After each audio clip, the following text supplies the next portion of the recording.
Welcome, everybody, to Edge of the Rabbit Hole. We have a fantastic show coming up for you tonight. Shane Pittman is in the house. Coming up next.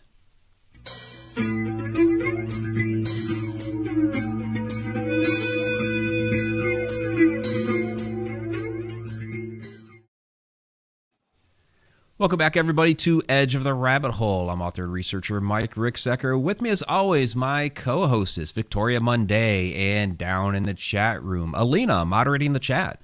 We have a fantastic show coming up for you tonight. Paranormal investigator Shane Pittman is with us. Special treat tonight. Of course, most of you will recognize him from the Holzer Files, but he's been a paranormal investigator for a long, long time. Equipment technician, really interested in picking his brain this evening.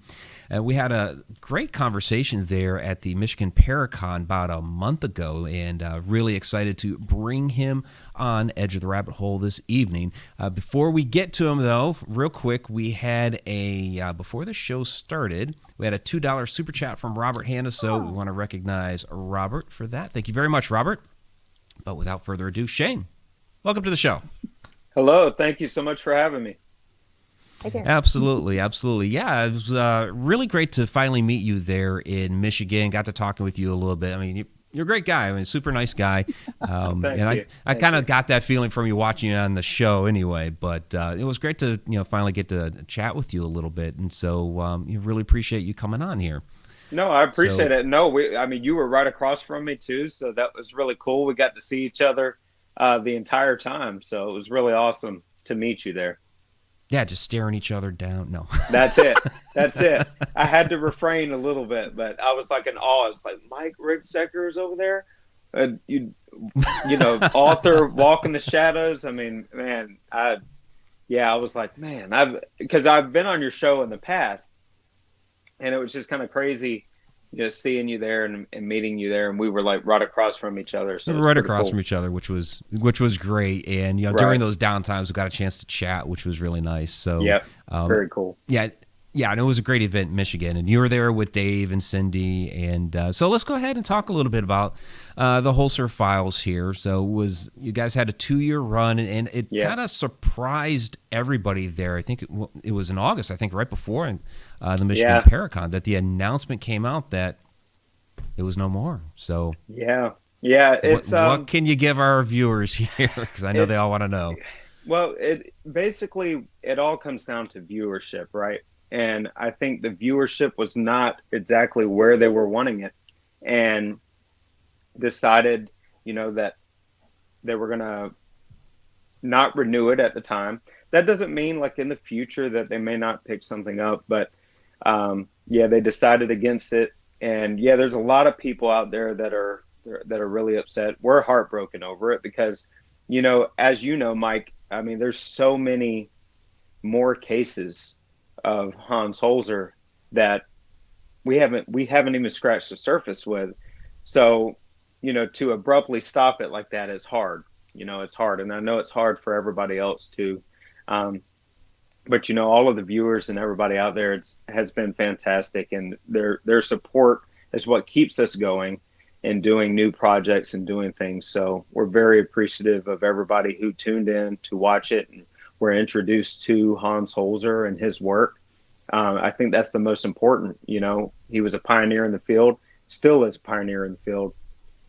And he kind of laid the groundwork for a lot of things, and his work needs to be valued, and it needs to be, reviewed and expounded upon. Yeah, I absolutely agree. I grew up reading Hans Holzer.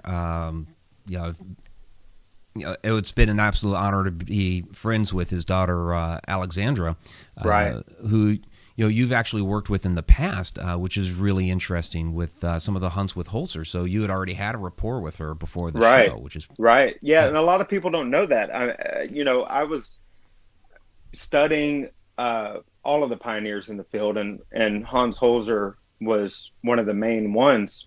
And I came across, his Holzer method, where he would just take a notepad, or he'd take a recorder and a trusted transmedium, and he would go to work. It wouldn't be all of this anything fancy other than that. And I was like, what is this Holzer method. What is this all about? And that's how I reached out to Alexandra, and she explained it more. And the more we talked, we were like, you know what? Let's work together. Let's do stuff. And we did. And she came down to Lumpkin, Georgia. We were at the Beddingfield Inn, did an event there, Hunt with Holzer event. And she's just such an awesome person. I mean, anybody that has the opportunity to meet her, I mean, she's a wealth of knowledge in her own right. Her father taught her a lot, but she knows a lot of stuff too. So yeah, absolutely. She's definitely a fantastic investigator in her own right. And for our viewers, we're going to have her on the show in, I think it's about a month and a half, sometime in November. So stay tuned for that. Yeah, absolutely. So, but yeah, you know, I thought the show was a great way to bring the newer generation up to speed with the work of Hans Holzer. And like you said, you guys were just really touching the surface with his cases there, that, you know, there's so much work that he's done over all of those years. Let me ask you this. If there were to have been a season 3, which of his cases would you have been interested in delving more into? That's a very good question. I would have loved to delve into some of the cases that were involved, not with just the ghosts and the spirits, but with the UFO phenomenon. He did a lot of cases that were not just spirits and ghosts. So, man, there's trying to pinpoint it. I don't know, but I would like to expound upon that avenue instead of just the spirits and ghosts aspect. I think that would have brought a kind of a new flavor to the paranormal as well, because you have this pioneer in the field who everybody thinks is just a spirits and ghost guy, but he was not. He was so much more than that. So to expound on those cases, I think would have been great. Yeah, I agree. There's a lot of crossover within the field that I think people don't necessarily realize, that, you know, paranormal, UFO, cryptids, there is a lot of crossover between the different fields, and they're all connected to each other. Right. Absolutely. And they're equally as important. You know, I think that we see these crossovers and we're like, okay, this is for these people over here, or this is for this group of people over here, but that's not the case at all. It's unexplained. It's unusual. It's the paranormal, regardless of which different level of field it's in. It's still the paranormal. And I think we all need to have a respect for it. And at the same time, if we call ourselves investigators, we need to go out and actually investigate. And those claims too, not just the ghosts and the spirits aspect. You know, I think all of it deserves attention. Absolutely. Victoria, I'm going to hand it to you because I've kind of taken the first few questions here. Well, okay. Can you tell us about your new project?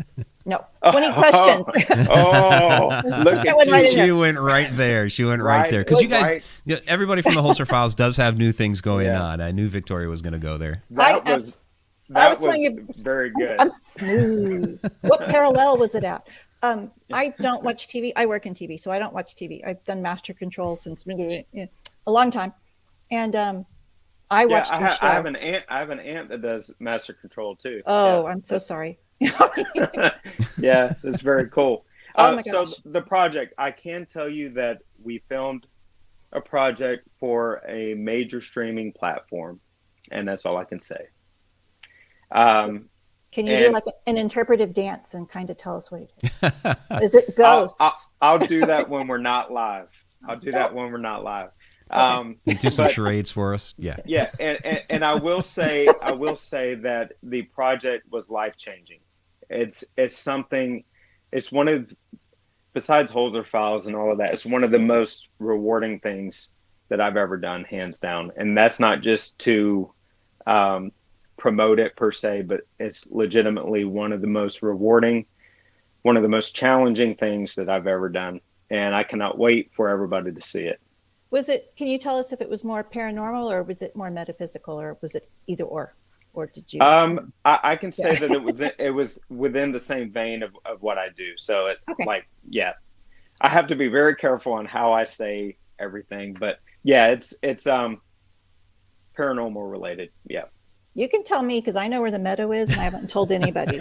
So, Trey Hudson. Yeah, you are on Trey, just relentlessly to get that location from him. I know where it is. And you know where it is, yes. Mm-hmm. So, haven't told anybody. but sometime next year, Shane, is what we're looking at for release. That's what I'm thinking. Of course, with this industry, you never know. It could be whenever, but that's when I'm assuming it would be sometime next year. Yeah. That would be amazing. Can y'all do like a Halloween special, like throw them all together? That would be great. Yeah. I would love to do that. That would be the best time for it. But ultimately it's up to them on when they decide they want to go with it. So that way you could say goodbye to your fans for now. Goodbye for now. Yeah. Right. Absolutely. Yeah. Yeah. Yeah, but you all have things going on. I mean, you have a new project, Dave and Cindy, Alexandra. So it's not goodbye forever. It's just new avenues. Right, and we're still out there too. Like I know in October I have three different events coming up. So we're still out there trying to interact with the people that make it possible for us. I mean, it's all because of you guys that we're even able to do this work. So we're very thankful for all of you and all the opportunity any opportunity that we can go out there and meet you safely, because I know the climate and how the world is right now, it's difficult, but doing it as safely as we can, just showing our appreciation to all of you, because, like I said, it's because of y'all that we're able to do it. So we're still out there, whether it's on a show right now or not, we're still out there trying to continue our work, trying to continue our research and do everything that we can. Yeah, that's fantastic. So we got the Holzer Files stuff out of the way, and I'm sure there'll be some questions from the viewers as we go pertaining to that. But let's kind of let's take a couple steps back here a little bit, and what sent you down this path? And we all kind of have an origin story as to where our interest lied in this phenomenon. So where did yours start? Well, when I was very young, and of course we get that a lot, right? Like, I've had experiences when I was younger. Well, my first one was when I was 6 years old. It was a vision, and it would take me pretty much the entire show to explain that. But it was something when I was 6 years old that I went to my mother with, and she's like, you know what, that actually has some validity to it. Of course, she said it more in layman's terms, but she was like, yeah, you had a profound experience. So from there, I got up into my teenage years, and I was having more experiences that I couldn't explain, like door slamming in my room, and nobody was there, things like that. And once I got a little bit older in my teen years, I started going to the libraries, any books that I can get my hands on, with the pioneers in the field, the Hans Holzer books, any books I could get my hands on, I would go and I would try to research as much as I could about what was going on in my life and some of the experiences that I was having. And then once I found out in early 20s, late 20s, found out there was engineers and inventors out there that were creating different tools and pieces of equipment that could test the atmosphere and test different things that was going on in my life. I was hooked at that point. So that's where the tech aspect came from, and where my love of the paranormal came from. It all started with me trying to figure out what was going on with me so I could potentially help other people. And then, here I am now, and I'm no expert. We like to say, well, there's experts in the field. And I'm not saying that there isn't. There's a lot of people a lot smarter than me. But I'm continually trying to grow and trying to learn. I think, especially in this field, you can never stop with that. Like it's a continual thing that you got to continually immerse yourself and study and research. And so that's where I'm at now. Just started from things happening with me, branching out into trying to help other people, and here I am today. So okay, I have a question now. Go ahead, Victoria.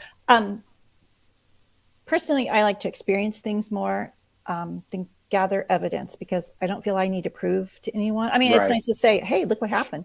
Yep. Which do you feel? Do you think it's more important to have an experience, or is it important to get the EVP or get a picture or something?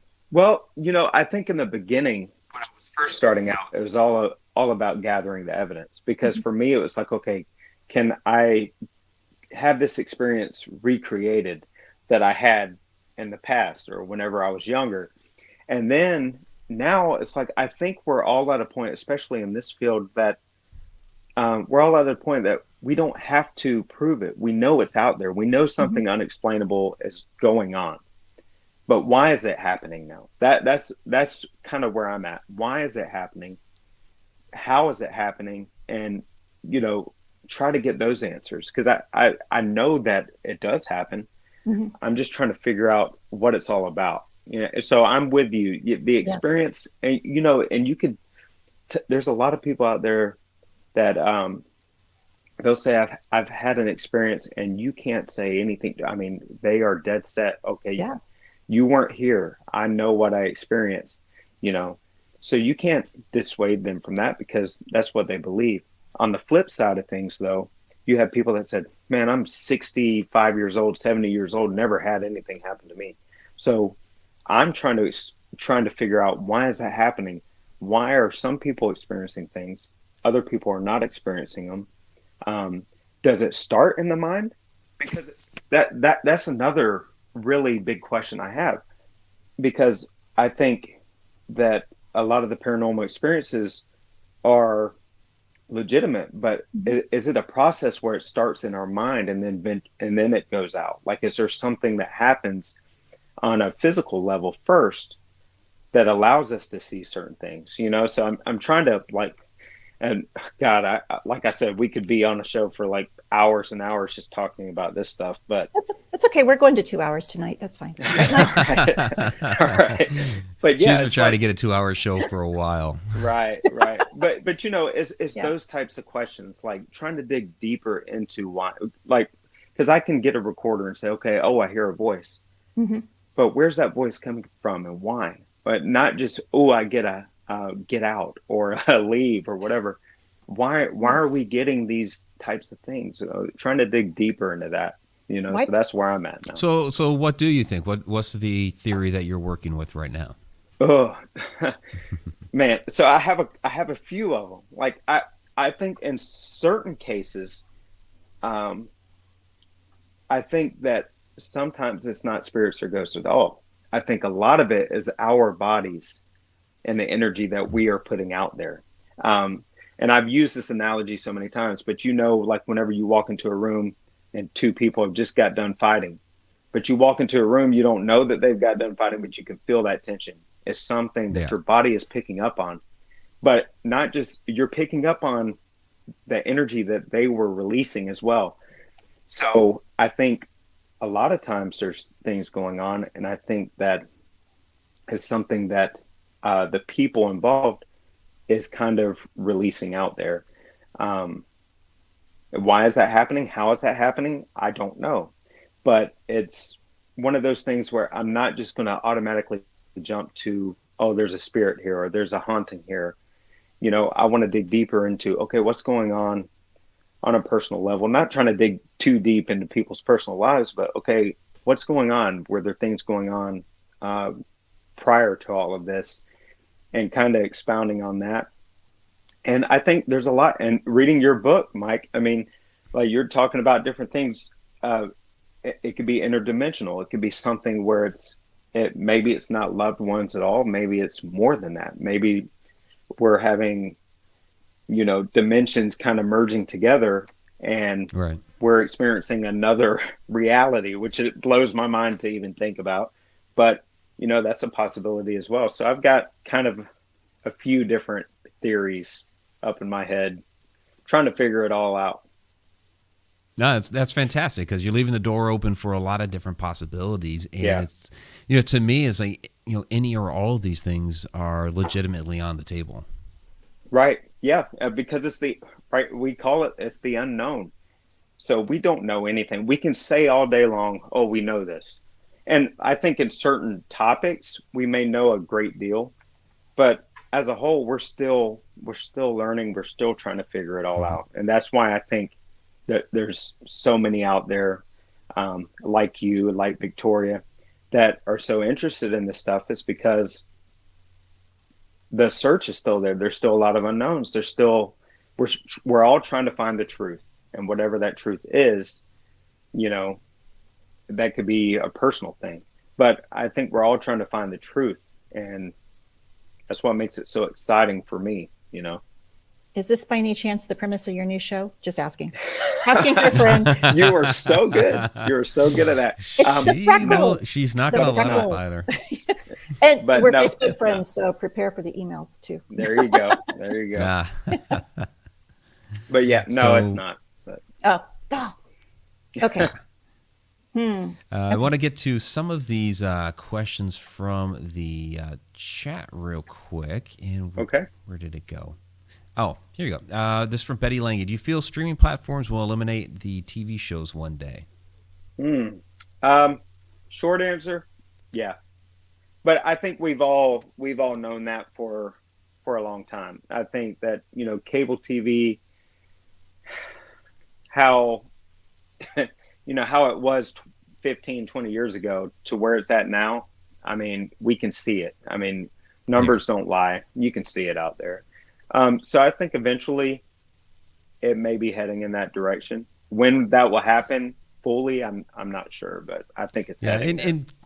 And to me, that's a good question, because a lot of people, when Holzer Files moved to Discovery Plus, a lot of people threw up their hands. And it wasn't the fault of you guys, and I know you guys got blamed by a lot of people. It wasn't just us. It was it wasn't just us. It was everybody on Travel Channel. And to your point, I understand.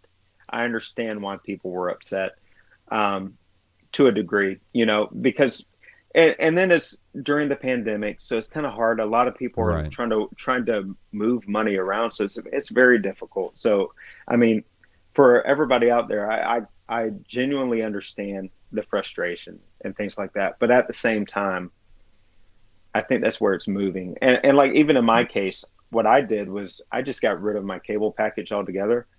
And I think I'm paying for 3 or 4 different streaming services, maybe $35, $40 a month. But it's a lot less than what the cable package was. Was. So much less. So even with my internet, the Wi-Fi package, saves so much more money doing it that way. And for some people it's hard because they live out in the country.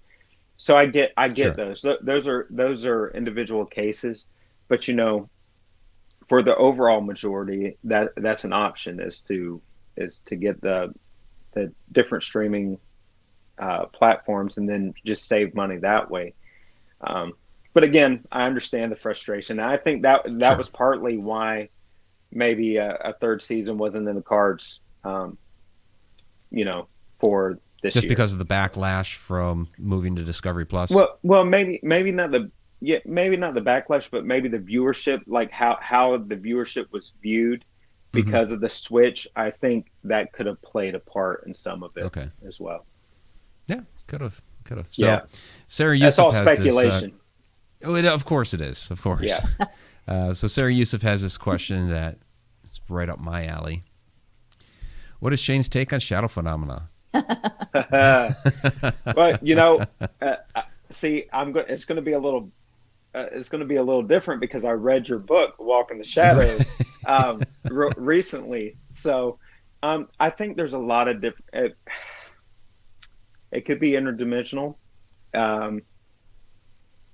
I'm leaning towards maybe interdimensional, in my personal opinion, just from reading your stuff and from personal experiences. It could be maybe a cross between interdimensional and, spirits, ghost phenomenon. I mean, because I've seen apparitions before.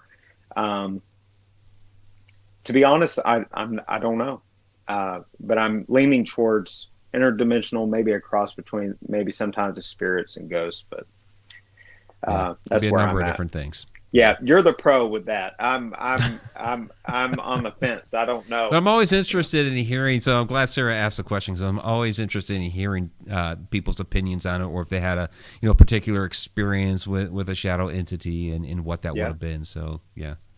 Yep, and I have. So I have a couple of times experienced it, and even on the Holzer Files, the Morris Jamel mansion. Saw a shadow figure in the corner. That's what made me jump and leave out of the basement. And yeah, still to this day, people are like, my 12-year-old daughter wouldn't even run. What is your problem? But see, but people are saying, come on now. People are seeing maybe 1.5 to 2 minute clip. Right. But you don't realize how long I've been down there. You don't know the circumstances. It's a lot of compounding things. And I've always gone into investigations with kind of opening myself up to, if there are spirits here, what were they feeling at the time? Or if they are trapped, how are they feeling? And trying to get into that space. And whenever I do that, I'm opening myself up emotionally and even physically, like to be touched or whatever. And in those cases, it's very real moments. And it's one of those fight or flight things that happen. And I just let it go. And whenever I fly. But I always go back and finish the job. But yeah, so I saw a shadow figure in the corner of the Morris Jamel mansion. And it's clear as day. I mean, nobody else was in there with me. So it's just so intriguing how did they manifest that way? It's got to be a lot of energy that's being exerted, that's being used. How is it even happening? That's where I'm at now. It's like, how is this even going on? So yeah, well, one thing, people on TV are seeing it like in the with an IR camera. Yeah, but we're down there in the dark. Yeah, we're down there. Yeah. You don't see all that detail when you're actually down there. Yeah. You're like, what just touched me? Oh my gosh. Okay. But yeah, right, I'm kind of like you. I'm like, okay, well, that happened. Yeah. So. Yeah. It's just, it's one of those things where, you're seeing it on TV and it's put in a package for you, but there's a lot that goes into it. And investigating the cases and doing all that stuff, you're invested, like to a degree that even the viewers don't really know, because a lot of the behind the scenes stuff they're not there for, and it's not their fault. But we're invested on a multitude of different levels, like mentally, emotionally, invested in the story itself, hearing a lot of the story itself.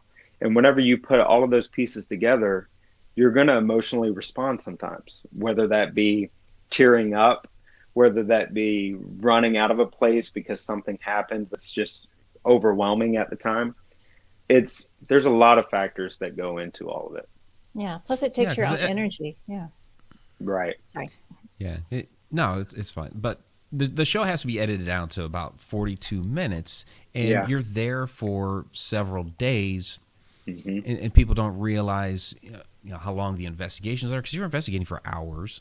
And we're there sometimes 5 or 6 days just for one episode, doing a lot of interviews, doing a lot of behind the scenes stuff. So yeah, there's so much that goes into it. Not getting a lot of sleep either. So I think sometimes that adds to it, because and Dave kept sticking in these small confined spaces. So yeah, how dare him do that?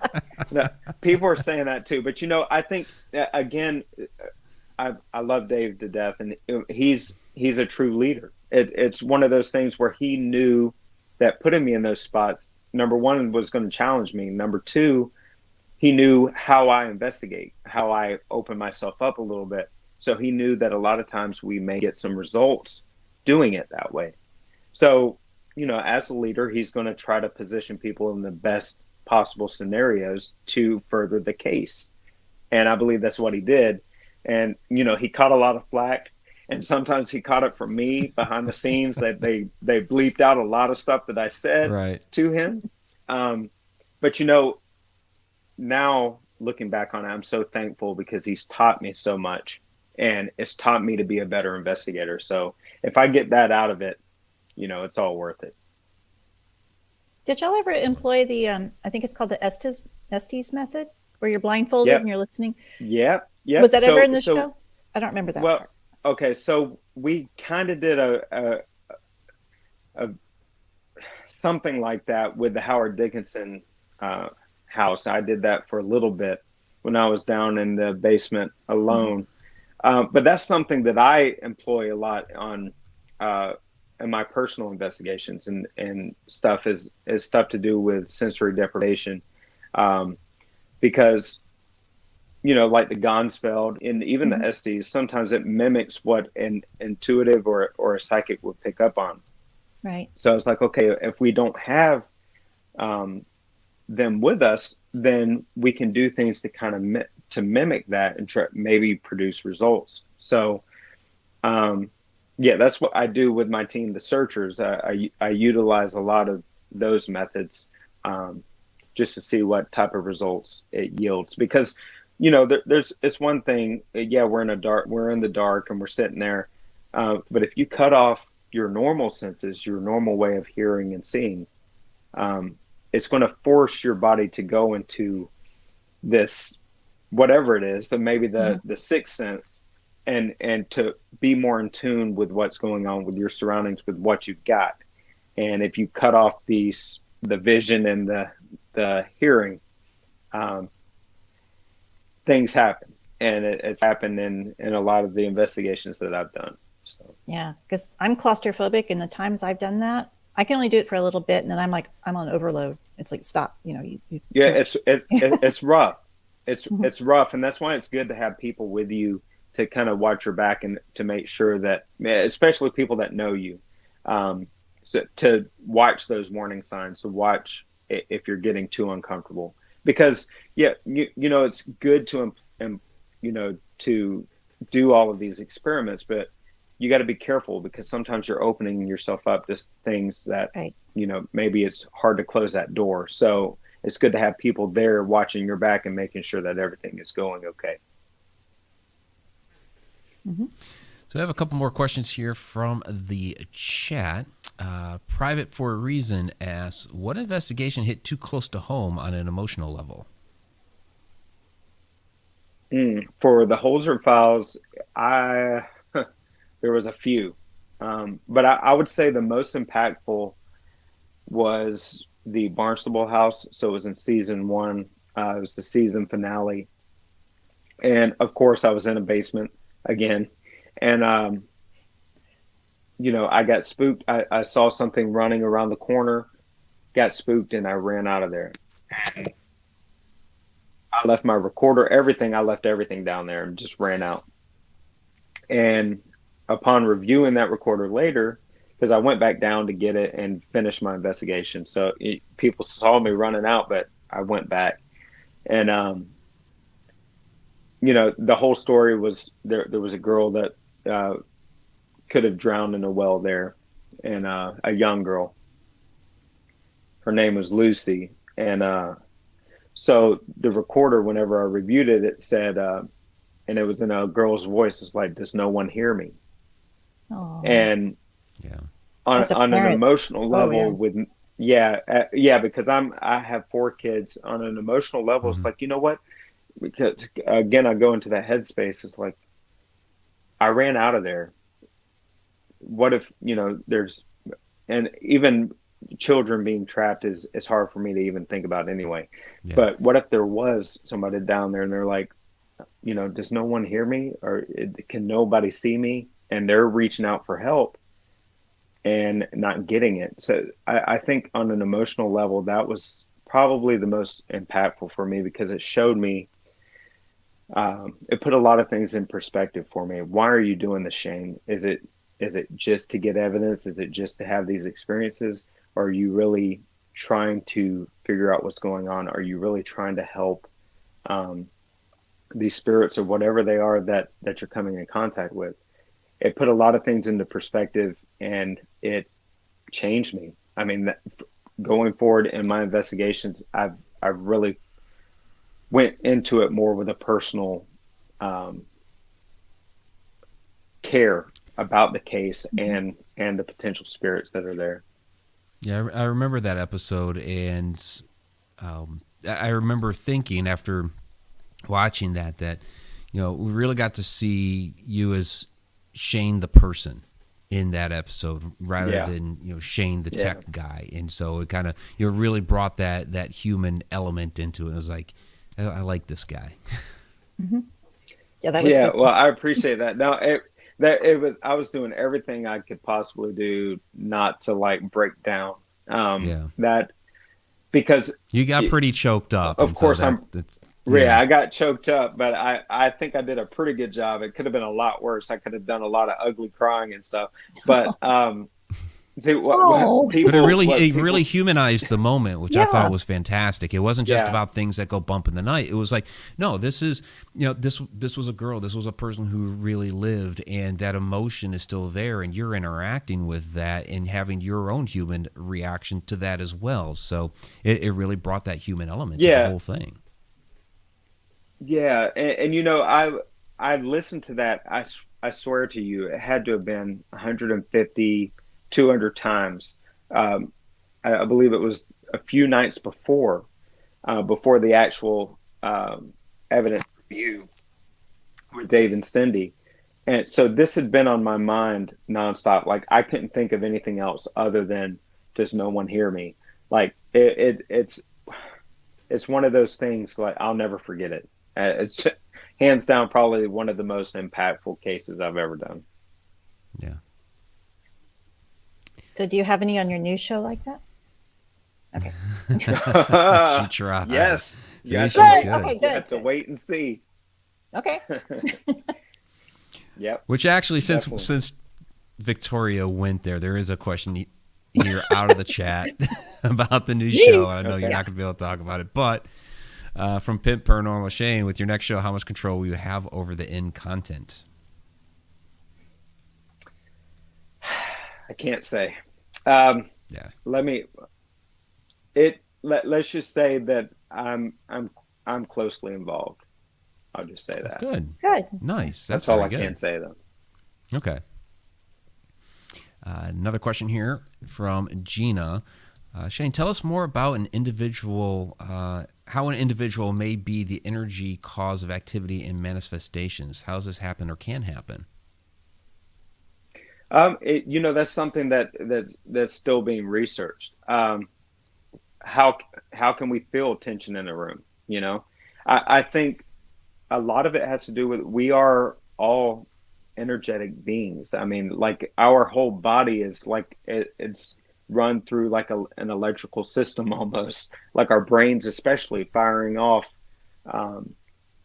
different things. So we're energy beings. And with that, I think, we can exert different things. I think even there's been some studies like how adrenaline comes into play with how energy is exerted, and different biological things and physiological things that happens. So right now it's a big question mark. I do know that it happens though. Like I've seen it happen. I've done cases to where it was the case. Even on Holzer Files, we delved into it just a little bit with the Devil in Texas case in season 1 with Lydia. And there was a lot of things personally going on in her life that spilled over into the paranormal realm. And, a lot of the stresses and things that were happening in her life was manifesting. And, again, it's a big question mark. It's why is that happening? I know that we are energy beings, but how is it happening? And if it does happen like this, just how powerful are we as individuals? So that's something that's a big question for me, because I think we don't give ourselves a lot of credit to how powerful of beings that we are. We don't give ourselves a lot of credit, and I don't think we've even scratched the surface of what we potentially are able to do. Yeah, I absolutely agree with you. And let me ask you this, because you've kind of talked about your evolution as an investigator, and just from listening to you talk, it sounds like you're kind of transitioning more from tech into the metaphysical side of things. Is that a fair assessment? Yeah, it is a fair assessment. There's been, and again, some that I cannot talk about, but there's been a lot of different things that I've experienced that has really made me scratch my head and just pay attention to different avenues of things. And I'm being vague, but that's because I can't really say too much. But I will say, whenever I say there's been life-changing things happen, I'm 100% it has. And I'm guessing you're kind of allowed alluding me to the new show a little bit, because you said that was life changing. Yeah, just a little bit. Yeah. Yeah. It's a life-changing experience, and that's all I could really say. But Right. The metaphysical, it's more the gear will get us so far. Like, and I love the tech, and I will always love the tech. Mm-hmm. But Sure. it only gets us so far. Like, there's only so many things that we can evaluate and test, and then we can create other things to evaluate and test other things. But you're going to do iterations of that over and over again, just with different pieces of gear and pieces of equipment. But I think, to your point, going beyond that, we have to go beyond there, because we have those things, but if you don't have a healthy balance of the two, we're never going to figure out what's going on. We're going to continue spinning our wheels and really getting nowhere. So I think we have to have that balance. Yeah, I think a lot of that's also, we're moving into the Aquarian age, and the more that we open our minds, the more that we speak these things, the easier they are to say, and they're not sounding as goofy as they used to. Now we can open. Well, when I used to talk, Mercury and my, but now I say, hey, guess what happened yesterday? And I think, right, and I think people are more receptive now, and I think that's really important, because I grew up in the South, and I live in the South now. Me too. That Bible Belt, there was a lot of barriers, a lot of things that were built up to where, nope, demons, or nope, this is evil. Mm-hmm. And now I think it's getting to a point where people are like, okay, well, there might be more, or this could be added to what our belief system is. Right. It doesn't have to take away or be something separate. It could just be something that we can add to it and further, try to explore it. So I think the people being receptive, that is playing a huge part in us being able to expound upon different things that were taboo at one time. Mm-hmm. Exactly. Yeah, and I think that's been a great thing, a great aspect of the television shows like the Holzer Files, is that by putting these stories out there and showing others that, hey, there are people that are having these type of experiences, that it's allowed people to open up and accept that this is a phenomenon that happens in our world. And so I think it has made people more comfortable in telling their own stories and experiences as well.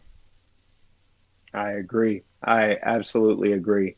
I think in talking about it, and it's just with anything, not even the spiritual, but just communication in general.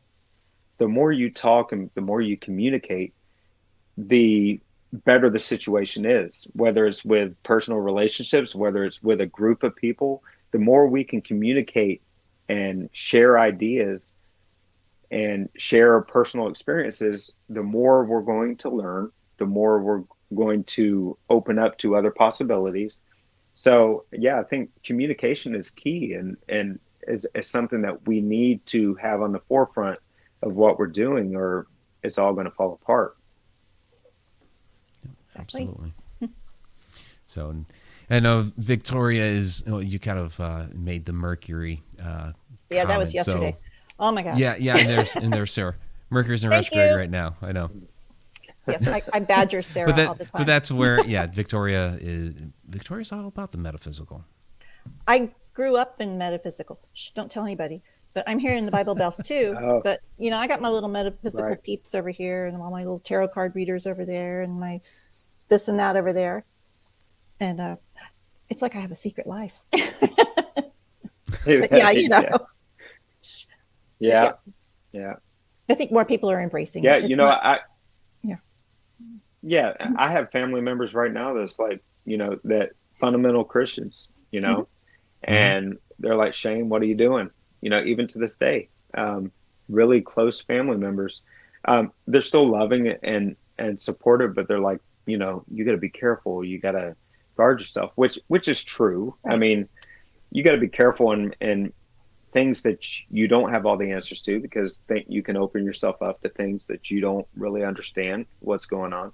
But it's true, but it's at the same time, they're like, whoa, hold up, I don't want to hear any of that, or I don't want you talking about it because it can spill over into my life, and Right. So we still got a lot of work to do, but it's getting better. It's getting better. Do you do anything in preparation for an investigation? Like, a lot of people try to protect themselves, guard themselves, ward themselves. Others just go right into it. So, well, it's a lot of number one, it's like just meditation techniques, the breathing, getting myself in the right headspace. Because I think, and Hans Holzer, he talked about this too. It's like it's all about intent, okay? And we talk about it a lot, but intent is so important. Mhm. If you go into something expecting all the evil and the negative to come out, that's 9 times out of 10, that's what you're going to get. If you go into it with a positive goal and positive mindset, you're going to get something positive out of that. It's just intent in everyday life, and even in what we do, is so important. So I do that. Another thing that I do is I immerse myself in the data, right? So I research and I study, because if you go into something blindly and you're not prepared, and that way you don't know what's going on. Sometimes there's times for that, but I try to go into it with as much data as possible, so that way I can have a critical thinking mindset going into stuff, and not just like, oh, there's a ghost and spirit here. Try to dig a little deeper into, okay, what's going on with this case, what's going on at this location, and then trying to deduce from there, okay, is there something paranormal going on, and then go that route. But I think research and study is so important as well. There's a lot of thrill seekers out there. There's a lot of people that are in it for the thrills, and I understand. I mean, it's it's an adrenaline rush, but if you're really wanting to propel the field and you're wanting to excel, being a thrill seeker it's not a lasting thing. I think you need to be in it for the right reasons, and go into it with a love for the truth. And if you have that, then it's okay. So basically, I'm going around in circles here, but I try to ground myself mentally, go into it with a critical thinking mind, study and research, and kind of immerse myself in the investigation. And if there are spirits trapped or whatever, immerse myself in that experience. Yeah, I like that, because I also like to know as much about the location and what's going on there, before I get there. And some people try to throw out an argument of, well, I want to go there and see what happens without this predisposition toward what the hauntings are supposed to be. But I've always found that I could use, we talk, trigger objects like, maybe a coffee mug or whatever, something to try to trigger a reaction from the spirit that's there. But I've discovered in my own investigations that I could use information as a trigger object. Have you found the same? Yep, absolutely. One thing, Mike, to expound on this a little bit, it's like, with that argument, and I get it, especially for an intuitive or something, I get not having the information, right? Right, for like a psychic medium to try to get impressions, right, yeah. Right, absolutely. Like with Cindy on the show, she wasn't given any information, yeah. Never. Never. In fact, sometimes they would send her somewhere else and she'd be completely unaware on a town over or whatever. So it was, yeah, they were very good about that. But think about it this way, okay? Would you go to somebody's house that you didn't know, barge in there and just start asking questions, be like, hey, no. If you were going to visit somebody, that's the exact same example I use all the time. I love it. Yeah, if you were going to go and visit somebody, you would want to study up on them, maybe, and of course you would phone call. You would try to find out as much information as you could about them before just barging in saying, "Hey, what are you doing here?" And then they're like, "What the hell are you talking about? This is my house. Why are you here?" So I think in that case, you just need to study to show yourself approved. I do the Bible Belt stuff. Study to show yourself approved unto God. Well, study to show yourself approved with the material, with the location that you're going to. It's just important. But again, if intuitively and medium, I get the argument, right. And yeah, you don't need to have the information because you need to have that validation, from the spirit world. And I get that, but most investigators, stuff like that, is not the case. And you need to study and research, make sure you're prepared. See, I'm just the opposite. I go in totally blind, but I have somebody with me who knows what's going on. And then I'm just a little golden ray of sunshine, and I'm just out there talking to people. It's true.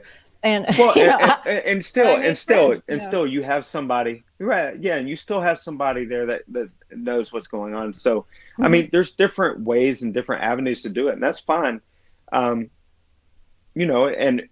different methods work for different people, but it's just, in my case, I try to research as much as I can. Just that way I'm going into it knowing what's going on as best I can. And then if there's unexplained things going on, I can say, okay, well, from what I've researched, this was the case or this wasn't going on, and try to piece the puzzle together that way. Yeah, because in most cases we're talking with people. They just don't have the body anymore. So right. You think about if you're at some sort of social event or whatever, and you're kind of mingling and talking to other people. Well, if you know a bit of information about a person before walking up to them to try to find out, to try to start a conversation, you have that piece of information as a conversation starter rather than just going in cold. Yep. So it always makes more sense to me to have that information available rather than just kind of cold turkey the whole thing.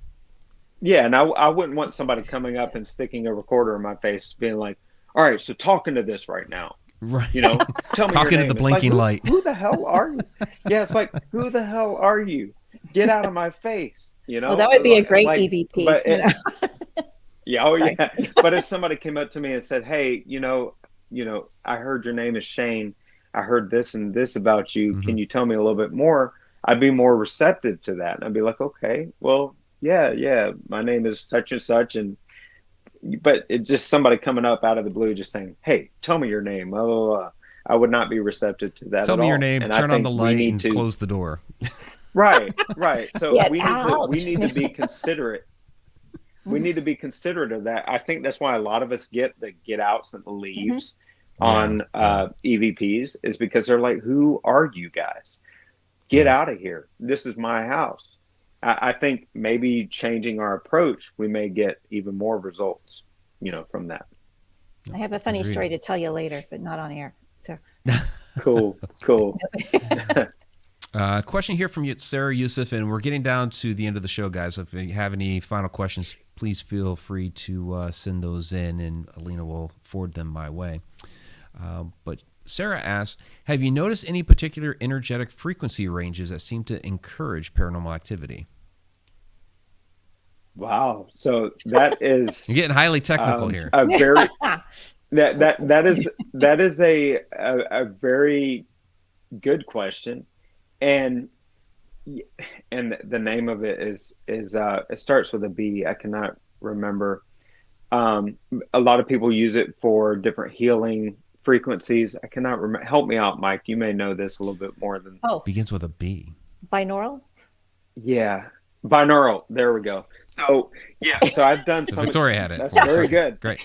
So I've Thank you, Victoria. So I've done You're some welcome. different. I've done some different experiments with that sensory deprivation, but with the binaural frequencies, and I've had results with that. And I don't know what causes it, but I think that even using the binaural beats and the different frequency ranges there does something physical, and maybe even more on an emotional and spiritual level that produces results sometimes. But that's a very good question.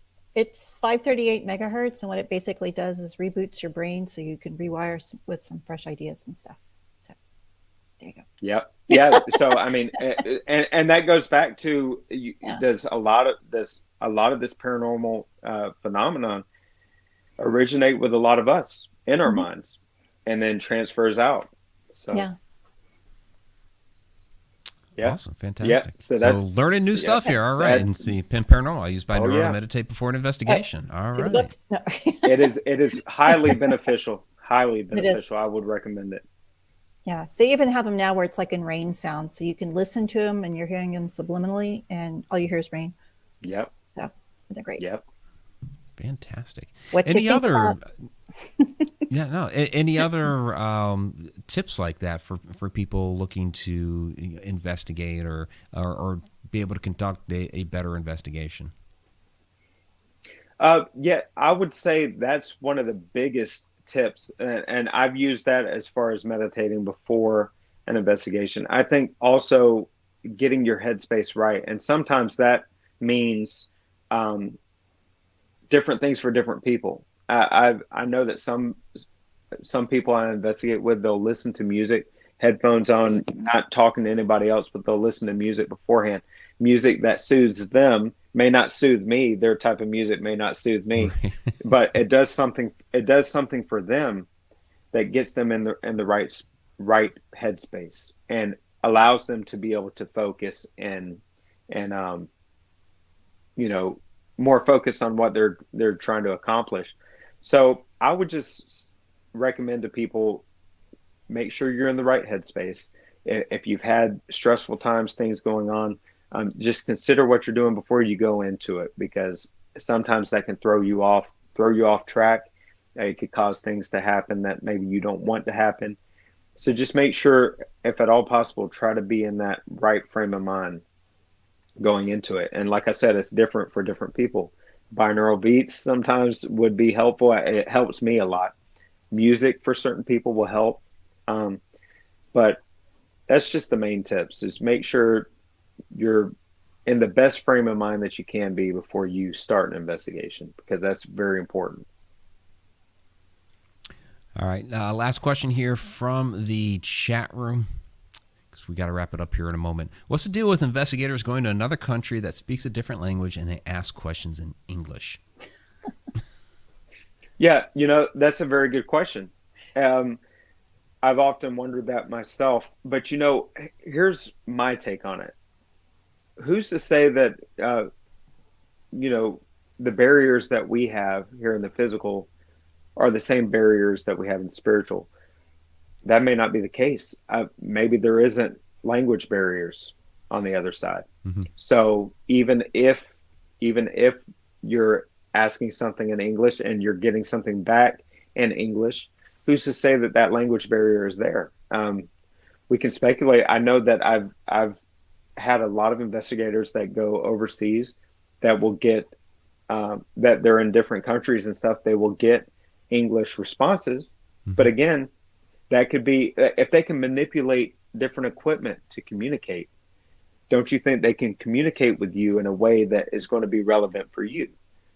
So if they're able to manipulate a piece of equipment, I think they're able to supersede that language barrier and communicate and say what they have to say. Again, it's speculation on my part, Right. But, that's the explanation I would have for that. All right.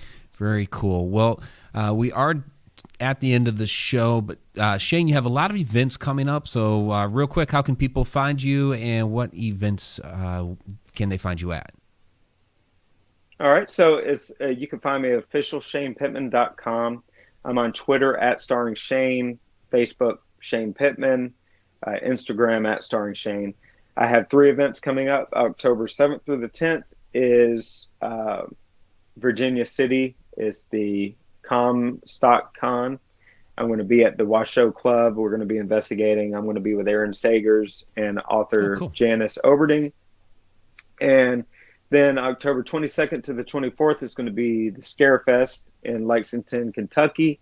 And October 29th, I'm going to be with my buddy Josh Purvis of the Searchers at the old South Pittsburgh Hospital in South Pittsburgh, Tennessee. So go ahead and get your tickets if you can, and come meet me and investigate with me. It'll be a lot of fun. Yeah, absolutely. So, Shane, thank you so much for joining us this evening. It's been great catching up with you, talking with you some more, and having you on the air tonight. Well, thank y'all so much for having me. Y'all are awesome. Mike, you've always been great, man. I've known you for a lot of years, and we share the known same of your birthday. work for a lot of years. That's right. That is right. So that's like that. That's even icing on the cake. But I really appreciate you, man. Really proud of both of y'all of what you're doing, and keep up the good work. I really appreciate everything that y'all do. Oh, it's so nice to meet you finally. Nice to Thanks meet so much, you. Shane. So you have a great night, and we'll talk again here soon. All right. Have a good night. Bye-bye. Bye-bye. All right, Shane Pittman. So great guy. He is. Yeah, I finally met him for the first time there at the Michigan Paracon. We've been connecting on social media for quite a while, and so it's a real treat to get him on the show here too, because the whole thing with the Holzer Files was just kind of shocking there. Yeah, right at the end of August. So everybody going up to their table, because it was Shane, Dave, Cindy, everybody going up to the table. That was the number one question over and over and over again. So I didn't talk to them at all about what happened, because I was hearing it for 2 straight days. That just means something bigger and better is coming for them. So. Yeah, they all have projects that they're working on, every single one of them. So, so expect to see more things coming from all of them. What you think about, you bring about. So that's right. That's what I told you before we started. Yeah. That's right. Mm-hmm. So, all right, we'll get to the shout outs here in just a moment. Want to let everybody know that Edge of the Rabbit Hole is taking a 2-week hiatus because I'm on the road. We are? My own events. Well, you are. You're going to be at a different place than me. I usually am. Well, yeah, but as far as being on the road, because you're going to be hanging out with Dan Class. And Brandy Green will be out at the old And Brandy Green, right. And Brandy, yeah. Say hi to Brandy for me, too. Is there anyone you don't know? Do you know Dan and Connie? Because they'll be there. Dan and Connie. They own the Old Park Hotel. No, I don't know them. You just haven't. Oh, you need to come. It's a really fun place. It's the best. I have an event going on that weekend, so it's there every day. I mean, you can come anytime. It's not like it's going anywhere. No. Right. It's a fun place. A lot of ghosts. A lot of good stuff. No, I'd love to visit sometime. Yeah, come on out. All right. Cool. So the next time that we are going to be back here for Edge of the Rabbit Hole will be October 19th with Mark Anthony and talking about his new book. So Evidence of Eternity, I think, is what it's called, right? Yeah. No, I think that's his current. I think that's his current book. I can't remember what the new book is titled. But we have Mark Anthony out, the psychic lawyer, psychic explorer. Yeah, he's always great to have on the show because we always talk about something different every time we have him on. Yes, the Bermuda Triangle and all that good stuff. We did. We talked Bermuda Triangle one time. We talked. The Gates of Hell. Oh, I like that Gates one. of Hell. Yeah, we've talked volcanoes with him before. That was before you, but yeah. What's next? Hollow Earth? But before Victoria existed. I'm sure Mark has some opinions on Hollow Earth. You probably, I probably don't remember, but you probably asked him about Hollow Earth when we talked the Gateway to Hell. Yeah, I did. Does the Gateway to Hell lead to the Hollow Earth? Yeah. As a little freaking ray of sunshine, I just go around and ask everyone about. You pretty much do, yeah. And what latitude are you on? So. Right.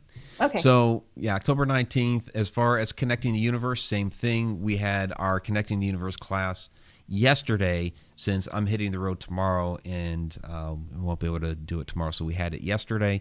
For those that are part of the Connected Universe, connecteduniverseportal.com, I'll have the upload there. Of course, those that are already members have the access to the secret group anyway, where you can watch the replay for that. So, but that'll get posted here very shortly.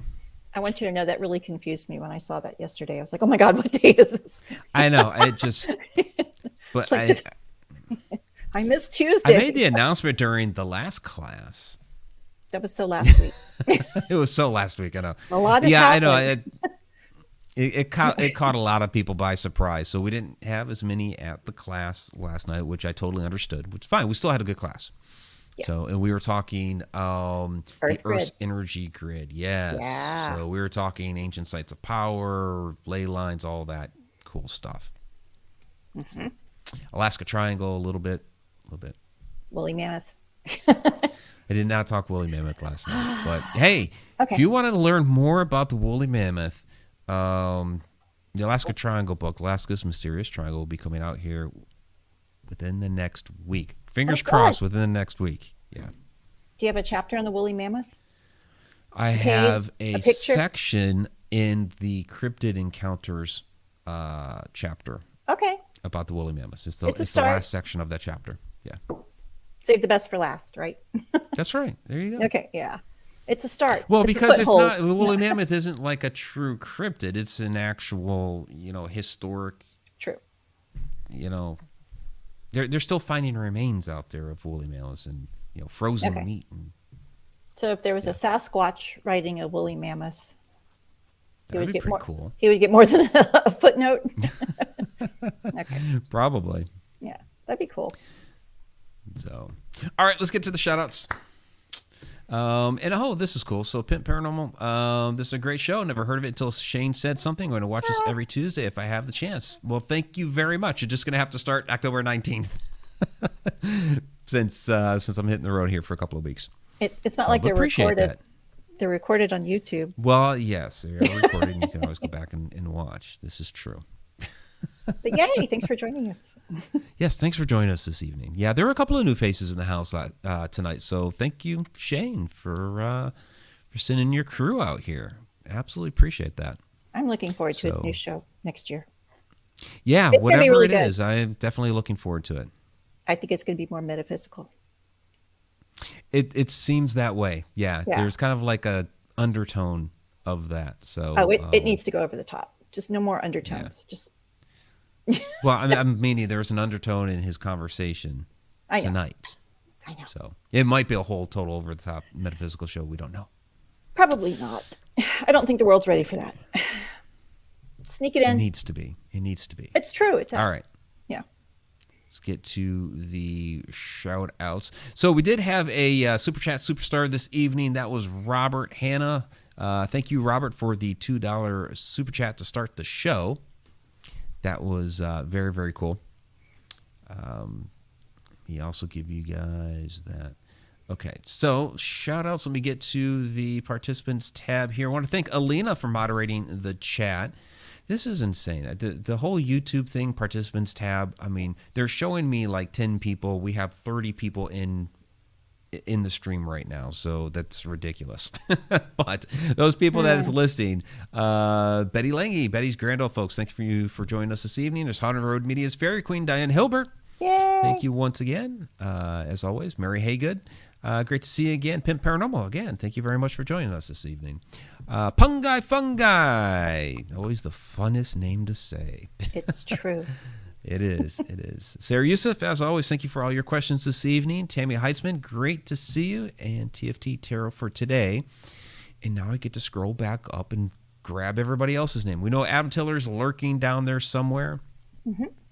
So, as always, thank you, Adam. Heath Edwards, thanks for joining us tonight. Heath was very interactive in the chat because I saw his name popping up all the time, and he's not in the participants tab for some weird reason. See, I don't get how that works. Mercury. It's Mercury. But no, then Mercury would be constant because YouTube always does this. Mercury is, Helen Espinoza. Mercury is a tech that works for YouTube. That's just why we always say. There you go. Okay. Helen Espinoza, thanks for joining us this evening. Oberon Osiris, thank you as well. Gina Gano, thank you for joining us tonight. So another new name in the house. Bill Prack, thank you for joining us as well. Bill is a new member of the Connected Universe portal. So thank you, Bill. Let's see. Private for a Reason had some great questions tonight. Des Hernandez was in the house. I know Nicole was in early on. Let's see. Mr. Cumin, good to see you. And Ethne, thanks for joining us tonight. Diana, thank you as well. There's EEQQ. Great to always see you. Or always great to see you. So kind of strike that, reverse it. And I think I'm going to just wrap it up here because I'm just continuing to scroll. So, all right, everybody. If we missed your name, I do apologize. We try to get as many people as we can for the shout-outs. All right. So, Victoria. Mike. I will see you in a couple of weeks. Yes. I'll be waiting at the Texas-New Mexico border with a thing for you. Appreciate that. No, I won't. But So, have a good trip. Be safe and all that good stuff. Thank you. Yeah, I'll keep everybody up to date on social media and Connected Universe stuff. There's going to be a bunch of like behind the scenes sneak peek sort of stuff on the back end. So enjoy Arizona. Oh my gosh, this is the best time to go. Yeah, this is a good time of year to go. Mm-hmm. Yeah, to hit that area. Great. Yep. Yeah. So, all right, everybody, that'll do it. You have a good night. We'll see you on October 19th with Mark Anthony. Yay.